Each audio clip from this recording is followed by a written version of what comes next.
Alla prefettura di Verona vertice per la definizione del tratto Verona-Bivio di Vicenza relativamente all'alta velocità ferroviaria Milano-Venezia. Si tratta di una delle opere infrastrutturali che erano bloccate da decenni. Per la tratta Verona-Padova sono oltre 4 miliardi e 700 milioni di euro l'investimento, garantendo 10.000 posti di lavoro e ribadendo l'impegno di Rete Ferroviaria a massimizzare le risorse umane. A proposito del tratto ferroviario Scaligero-Berico, la ministra alle infrastrutture Paola Di Micheli, appena rientrata da Padova, ha sottolineato l'importanza del collegamento tra due territori ad alta densità industriale che, per vocazione storica, hanno sempre guardato all'Europa centrale. Se guardiamo il paese dall'alto con umiltà, ma anche con un po' di ambizione per la nostra gente, per ciascuno di noi, vediamo come la possibilità di accelerare la Milano-Venezia determini per Verona, per quell'interporto e in generale per le aree qui attorno,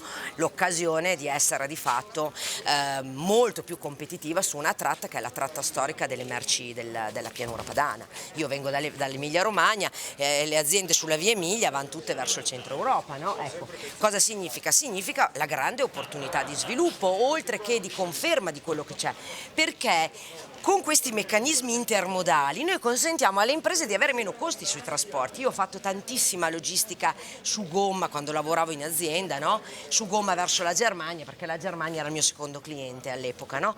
Ora, se noi facevamo il calcolo del costo all'epoca, quindi io ho smesso, sono andata in aspettativa nel 2008, all'epoca su ferrovia mi costava il doppio della gomma.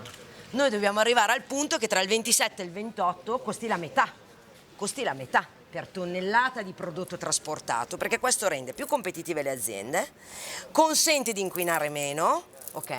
E consente maggiore velocità nelle consegne, tra l'altro in un mercato dove appunto non ci sono più blocchi nello spostamento delle merci.